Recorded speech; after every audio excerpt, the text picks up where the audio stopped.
mark of respect for his memory, President Trump ordered flags be flown at half-staff, and he will be traveling to attend his funeral in Rome. The president will depart from Washington on Friday morning and return to the United States on Saturday evening following the funeral service. I can also confirm the dates of the president's trip to the Middle East.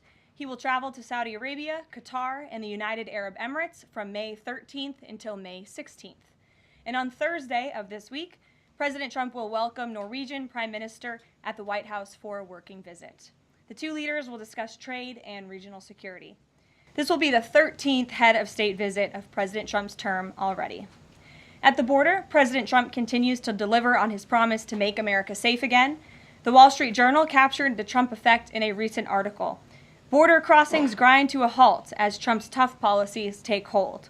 U.S. Customs and Border Protection recorded its lowest southwest border crossings in history in March, and we're seeing the same successes at our northern border. Here's how the New York Post put it. Northern border sector previously overrun by illegal migrants sees dramatic drop in crossings. We haven't seen anyone since November, end quote. According to U.S. Customs and Border Protection, just 54 illegal aliens were apprehended in the Swanton sector of our northern border, which stretches more than 300 miles in March. This is a drastic 95% drop from the more than 1,000 border crossings that were caught in March 2024. This is a main hotspot area that recorded more than 80% of all apprehensions along the northern border during the 2024 fiscal year. And new reporting from the Washington Times fully highlights the difference in Joe Biden's disgraceful approach to the border compared to President Trump's. Under Trump, border catch and release has dropped 99.99% from worst Biden month. You can't get much better than that. This statistic in particular is astounding. Border Patrol agents caught and immediately released 189,604 illegal aliens into the United States in December 2023 at the height of the Biden border crisis. But under President Trump, Border Patrol agents caught and released only 20 illegal aliens into the U.S. in the month of February. Thanks to President Trump, operational control of the border is becoming a reality, and the administration's historic enforcement measures are yielding huge results. Illegal aliens are finally getting the blunt message. If you cross the border illegally, you will be swiftly deported and never return to the United States of America.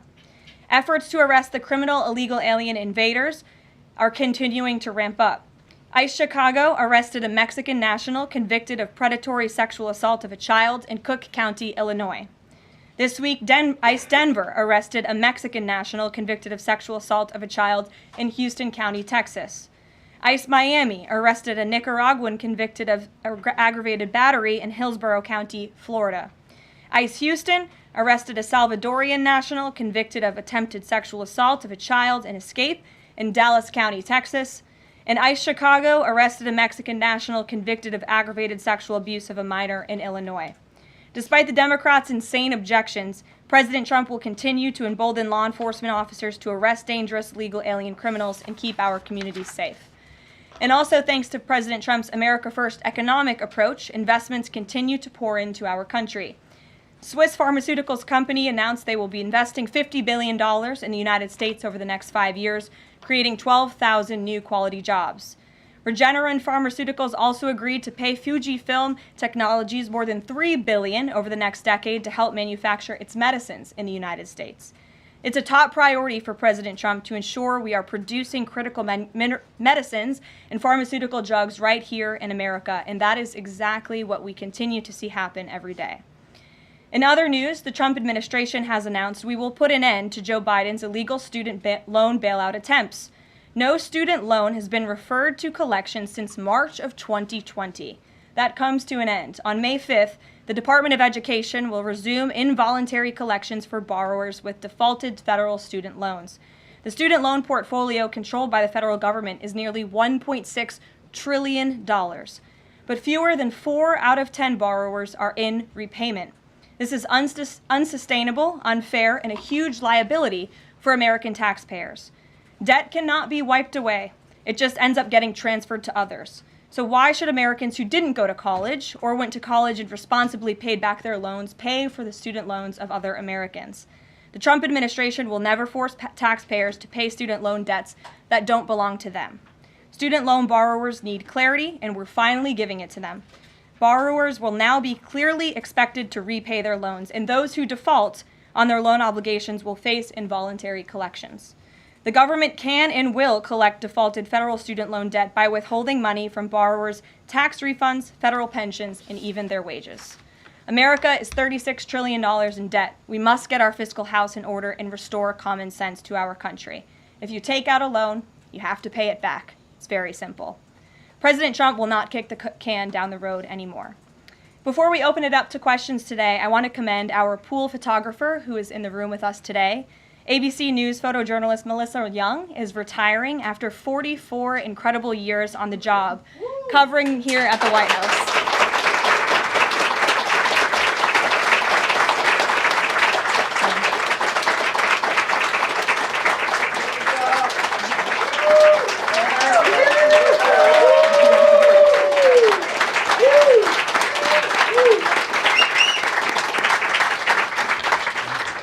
Melissa, congratulations. You have the largest round of applause I've ever heard in this room. So there's something we can all agree on, and you've had an incredible career here covering the White House. So congratulations to you, and we hope you enjoy retirement. I'm sure you will. And everybody else in the room will be very jealous of you as you're enjoying your rest. All right, let's get to it. We have an individual in our new media seat today. His name is Tim Pool. He's a political commentator and a media entrepreneur with millions of followers, a very big platform. Currently hosts Timcast IRL, a daily news and discussions show, and The Culture War, a weekly podcast exploring cultural and political issues. His programs feature in-depth conversations on topics such as free speech, censorship, identity politics, and societal change, often engaging with a diverse range of guests. He's in Washington today because we are also hosting a local media row across the street in the Eisenhower building, which is a testament to our commitment to bring new voices into the White House to cover the president and this administration. So Tim, why don't you kick us off today? Yes. Many of the news organizations that are represented in this room have marched in lockstep on false narratives, such as the Very Fine People hoax, the Covington smear, and now what's being called the Maryland Man hoax, where an MS-13 gang member adjudicated by two different judges, I believe, is just simply being referred to as a Maryland Man over and over again. Now, in an effort from the White House to expand access to new companies, you've created this new media seat. So I'm wondering if you can comment on following this expansion, you've had numerous outlets disparage the companies that you've had sit here, as well as the reporters. I'm wondering if you could comment on that unprofessional behavior, as well as elaborate if there's any plans to expand access to new companies. Sure. Well, we certainly welcome diverse viewpoints in this room, which is one of the reasons we have you in here, and there's many new faces in this room in comparison to the previous administrations. We want to welcome all viewpoints into this room. We welcome unbiased journalists who really care about the truth and the facts and the accuracy, and you rightfully pointed out the Maryland Man story, which I, from this podium, when The Atlantic published it, on that very first day, I came to this podium and said, this is wrong. The press in this room have this story wrong, and we have seen more and more evidence come to the table that we have had all along. We were always right. The president was always on the right side of this issue to deport this illegal criminal from our community. And it is despicable to see the media continue to refer to this individual as someone who is just a peaceful man living his life in Maryland. This was and always has been an illegal criminal, an MS-13 gang member, and a designated foreign terrorist. And the administration maintains our position to deport these individuals from our community. So thank you for being here, Tim. It's great to see you. Thank you. Dasha, why don't you kick us off? Thank you, Karoline. You're welcome. I really appreciate it. I have two questions, one on the Pentagon and another on the economy. You said on Fox News that the entire Pentagon is working against Secretary Hegseth, but the people who were fired were Hegseth's own guys. So how do you square that, and what do you say to concerns that that's bad management? They were Pentagon employees who leaked against their boss to news agencies in this room. And it's been clear since day one from this administration that we are not going to tolerate individuals who leak to the mainstream media, particularly when it comes to sensitive information. And the Secretary of Defense is doing a tremendous job. And he is bringing monumental change to the Pentagon. And there's a lot of people in this city who reject monumental change. And I think, frankly, that's why we've seen a smear campaign against the Secretary of Defense since the moment that President Trump announced his nomination before the United States Senate. Let me reiterate, the president stands strongly behind Secretary Hegseth and the change that he is bringing to the Pentagon, and the results that he's achieved thus far speak for themselves. Is there an FBI investigation into the leaks? The Secretary said that these people would be prosecuted, so is the FBI investigating? You'd have to ask the FBI, you have to ask the Department of Justice on what they plan to do, but certainly we take leaks with the utmost seriously across this administration. You've seen people fired from the Department of Homeland Security. The president has made it clear it's an unacceptable behavior. On the economy, Karoline, Peter Navarro said that it's perfectly possible to do 90 deals in 90 days. We haven't seen one just yet. How soon might we see a deal, and what evidence can you share that progress is being made in these trade negotiations? Sure. Well, I spoke to our entire trade team this morning. There is a lot of progress being made. We now have 18 proposals on paper that have been brought to the trade team. Again, these are proposals on paper that countries have proposed to the Trump administration and to our government. You have Secretary Bessent, Secretary Lutnick, Ambassador Greer, NEC Director Hassett, and Peter Navarro, the entire trade team, meeting with 34 countries this week alone. We are moving at Trump speed to ensure these deals are made on behalf of the American worker and the American people. And just yesterday, it seemed to get a little bit lost in the news, and I think it's a disservice to the American public that it did. The Vice President announced terms of reference for a trade deal with India. That is a big deal. We know when we look at the numbers, the monetary trade barriers and the non-monetary trade barriers from India, they have been ripping off the United States and American workers for a very long time. So the fact that the Vice President with Prime Minister Modi on that trip in India announced these terms of reference, which is essentially a framework to move the ball forward to sign a good trade deal between our two nations, is great progress, and it speaks to the work ethic and the real labor that's being put into this effort by the president's trade team. Sure. Go ahead. Does the proposals that you talk about, is that enough to extend the pauses on these reciprocal tariffs, or does the president need to see, these deals inked and signed to offer any sort of additional extension beyond the 90 days? Well, look, ask me in July when the deadline hits. I know I'll be answering those questions from all of you in this room. There's a lot of time left, and the president's trade team is working, again, at Trump speed as quickly as they can to ensure that these deals can be made. Are any of those conversations yet with China happening? I actually do have something to share on that. I asked the president about this before coming out here, and he wanted me to share with all of you that we're doing very well in respect to a potential trade deal with China. As I mentioned, there have now been 18 proposals in more than 100 countries around the world who are wanting to make a deal with the United States of America, and the president and the administration are setting the stage for a deal with China. So we feel everyone involved wants to see a trade deal happen, and the ball is moving in the right direction. Sure. Setting the stage for a deal with China, what does that mean? Has the president spoken directly with Xi yet?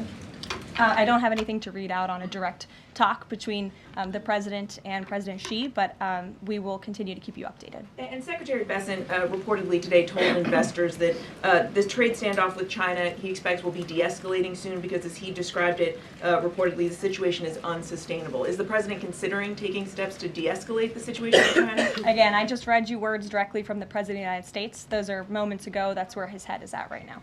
Karoline. Sure. Caroline, I have two questions, one on immigration and one on China. First on immigration.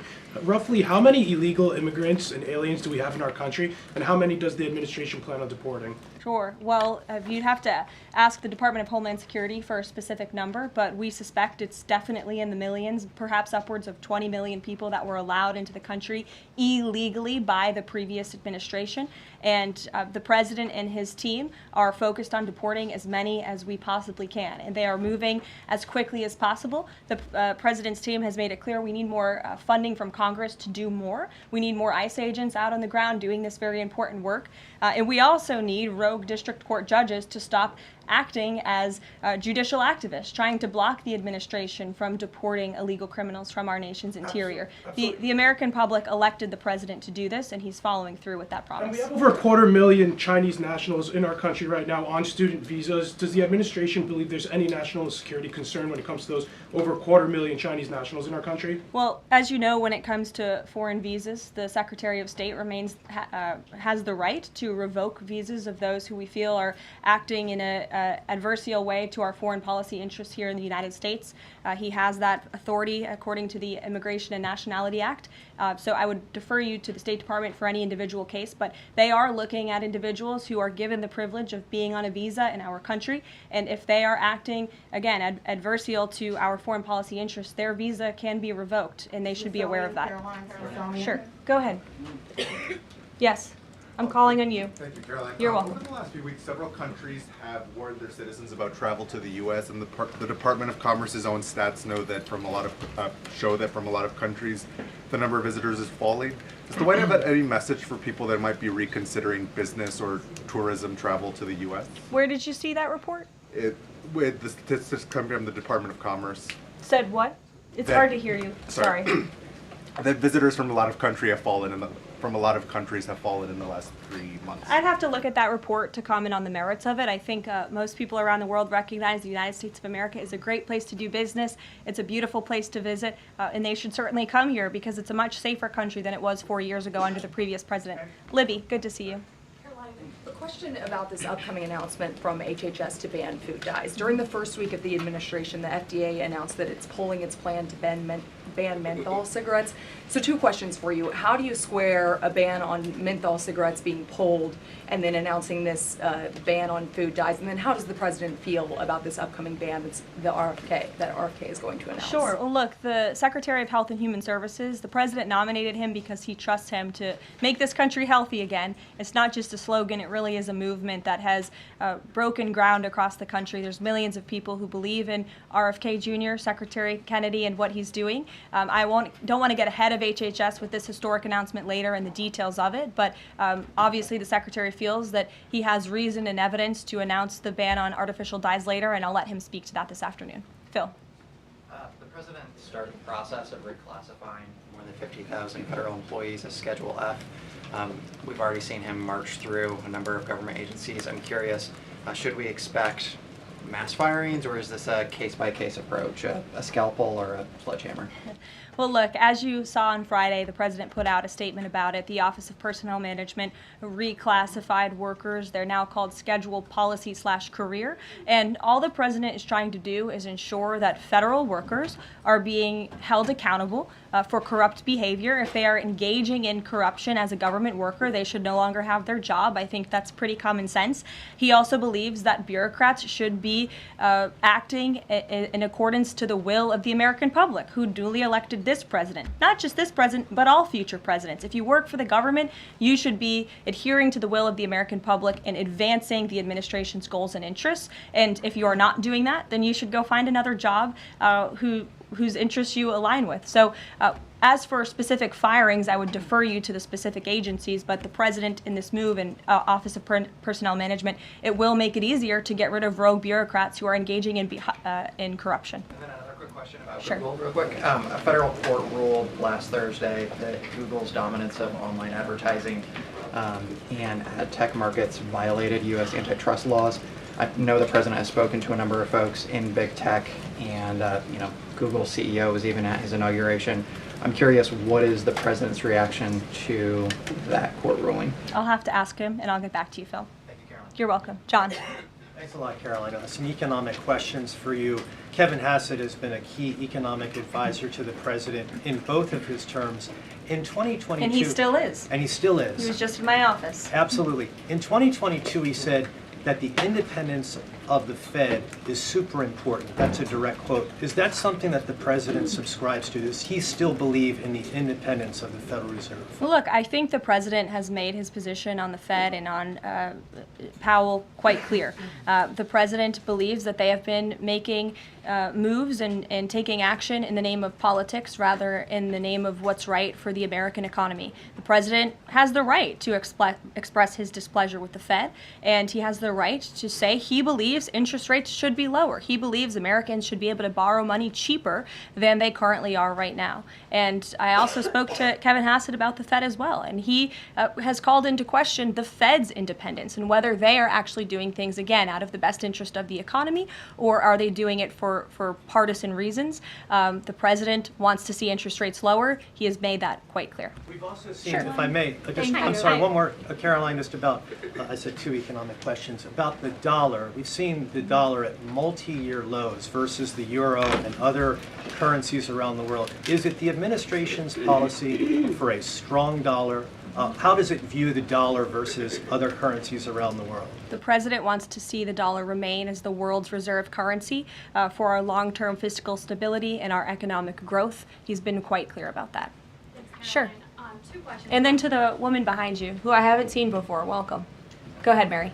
Earth Day and then the Supreme Court, if that's okay. That's right. It's Earth Day. Yes. Happy Earth Day, everyone.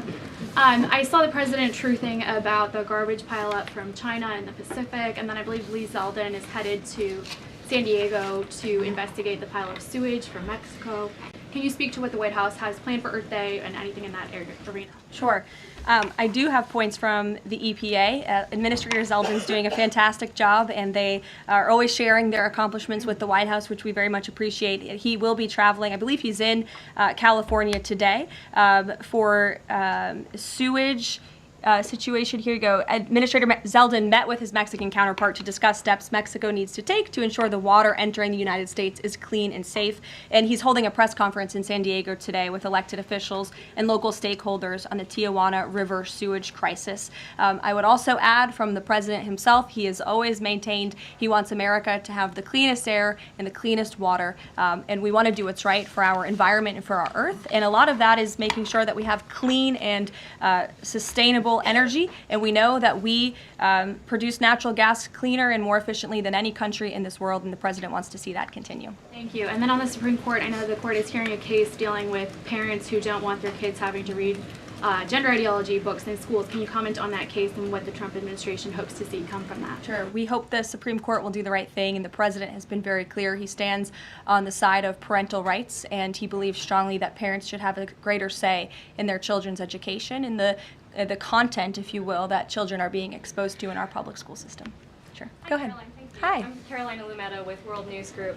The administration ended some temporary protections for Afghans, including several hundred Christians who have been punished by the Taliban. Is the president considering any exceptions for Afghans who could face death or torture if they return to their home country? So let's just be clear about one thing. We didn't end that proactively. It expired, and it's because the previous administration illegally paroled millions of people, or hundreds of thousands of people, into the country, and then gave them temporary protective status, which again is a temporary status. It's not a permanent status in this country. And if there are individuals here who came in through the Biden administration who want to claim asylum, there is a legal process to do that, and those cases will be adjudicated by a judge on a case-by-case basis. We have a legal immigration process in this country for a reason, and all this administration is trying to do is effectuate that. Reagan. Thank you, Caroline. I have 2 questions for you Sure. on immigration.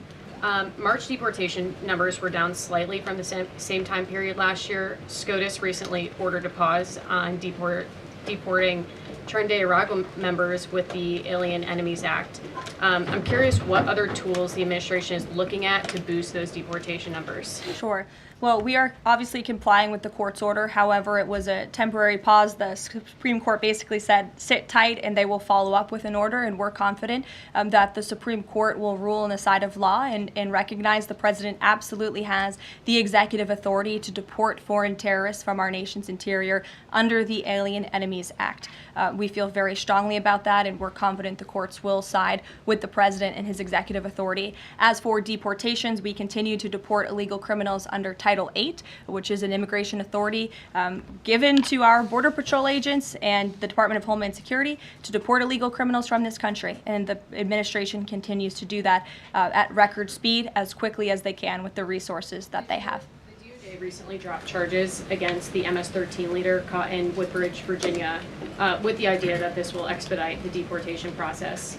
Does the administration plan to drop charges against other criminal illegals to speed along the deportation process? You'd have to ask the Department of Justice. Obviously, that's within their purview, and I can't speak for them. However, it is our goal to deport as many illegal criminals and aliens from our country as we possibly can, as quickly as we can. Jackie. Thank you, Caroline. We've heard so much about this Saudi trip planning, and the president's mentioned it himself before, but I don't think we've ever heard on the record what he hopes to achieve in Saudi Arabia and what the purpose of the trip is. Sure. Well, the president looks forward to this. It was supposed to be his first foreign visit, but of course now he is going to Rome this weekend to honor the Pope and attend the funeral. The president looks to strengthen the ties between the United States and these countries in which he will be visiting. He'll be having many bilateral meetings and talks, and we look forward to the trip and hope to see many of you there. And the meetings in London this week, do they have any nexus with the plans in Saudi Arabia? I can't speak to that. However, I do have an update on meetings when it comes to the Russia-Ukraine war. I was just in the Oval Office with the President, Steve Witkoff, and they wanted everybody to know that the negotiations continue. We feel, again, we're hopefully moving in the right direction, and the special envoy, Steve Witkoff, will be heading to Russia again later this week to continue talks with Vladimir Putin. Is that why Rubio is not heading to London? Is he accompanying Witkoff to Moscow? I can't speak for the Secretary of State's travel schedule. I'd defer you to the Department of State. And then more broadly, just about the peace agreement, the talks that are ongoing. Secretary Rubio had said that if things don't go the right way, that the U.S. might need to take a step back. What does stepping back look like? Is that a step back from brokering peace, or would that imply a broader withdrawal from U.S. support for Ukraine and the war? Look, I think it would be unwise for me to broadcast that from this podium. Ultimately, that's a decision for the president to make, but he's made it very clear he wants to see peace, he wants to see this war end, and he wants to stop the killing on both sides of this war, and he's been very clear about that for quite some time, and he has grown frustrated with both sides of this war, and he's made that very known. Karoline, Brian. Thank you, Caroline. Last week, the president talked about nonprofit groups, specifically taking on crew, and he hinted that there could be further actions taken against nonprofits. Does the White House have any plans for any sort of actions against NGOs, nonprofits, or other similar groups? Is any of that coming up? Is that being worked on at this time? I'll have to check in with our policy team and get back to you. Sure. Thank you, Caroline. Travis Gilmore with the Epoch Times. Are some colleges using taxpayer funds to further political agendas? And what is the administration's response to Harvard's lawsuit? Sure. Well, the president has made it quite clear that it's Harvard who has put themselves in the position to lose their own funding by not obeying federal law. And we expect all colleges and universities who are receiving taxpayer funds to abide by federal law. It's quite simple. And the president made it clear he's not going to tolerate violations of federal law. He's not going to tolerate illegal harassment and violence towards Jewish American students or students of any faith on our campuses across the country. And so we will be responding to the lawsuit in court. And again, it's quite simple. If you want federal dollars, obey federal law. And just a quickly follow up on China. Any response to reports that China is targeting U.S. trade allies with potential retaliatory measures for supporting U.S. agendas? I think the numbers and the sheer number of countries that have reached out to the United States and reached out to this administration to cut good trade deals speak for themselves. The entire world knows that they need the United States of America and they want to do business here, and so we'll stay focused on cutting good trade deals on behalf of the American worker. Stephanie. Thank you, Karoline. Can you give us any additional details from the president's call with Netanyahu today? I did speak to the president about it. It was a good call. They spoke particularly about Iran and the negotiations that are underway with Iran and the United States. And the president has made it very clear repeatedly, but I'll reiterate, there is no daylight between the United States of America and the state of Israel. He stands strongly behind our ally. He's made it quite clear when it comes to Iran that we want to see a deal, and Iran has a choice to make. But the president has also made it very clear, and he reiterated that in his call with Prime Minister Netanyahu today about the need for Iran to never obtain a nuclear weapon. I do have one more bit of news that I would like to share with all of you. Just give me 1 second to find it. And it's in regards to the terrorist attack that took place in India earlier today. The president has been briefed by the National Security Advisor, and he's being kept up to speed as more facts are learned. What we know already is dozens were killed and even more were injured in a brutal terrorist attack in a popular tourist location in South Kashmir. President Trump will be speaking with Prime Minister Modi as soon as he possibly can to express his heartfelt condolences for those lost. And our prayers are with those injured and our nation's support for our ally India. These types of horrific events by terrorists are why those of us who work for peace and stability in the world continue our mission. administration. So we'll give you a readout of that call later this afternoon. There's a lot of work to be had. You may hear from the president later this afternoon as well, and we'll see you all later. Thank you. Were any Americans among those dual American citizens? We'll keep you posted.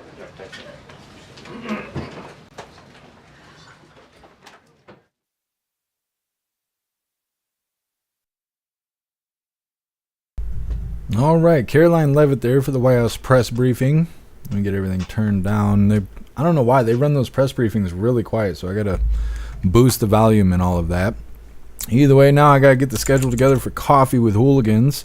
I appreciate all of you guys being here. I'm gonna drop this Linktree link really quick, but I also want to let you guys know we have these brand new Trump was right about everything t-shirts. Now, of course, this was created by Alistair.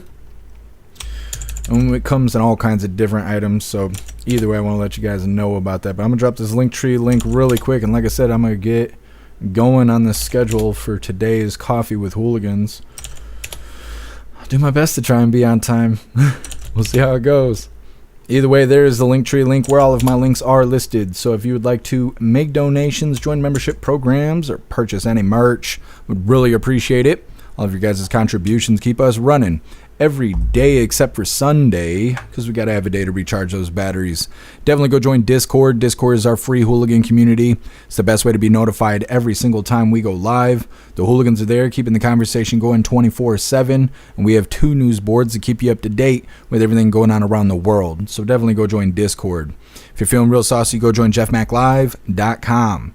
Over on the website, it is the best way to experience the live. Our built-in chat has more ability than any other platform. You can post memes and GIFs and custom emojis and links and all kinds of stuff right there in the chat while watching the live. You'll have access to Hooligans Alley, which is our private social media area. You also have access to the forums, to the arcade, to our advanced messaging system with built-in group chats. So definitely go join jeffmaclive.com. It's the home of the hooligans. Like I said, we're wrapping this up, but we'll be live again somewhere around 3 o'clock p.m. Eastern time for Coffee with Hooligans, so definitely make your way back. And don't forget, hit that like button, see if you can get us on the front page. I'll see you guys in a little bit.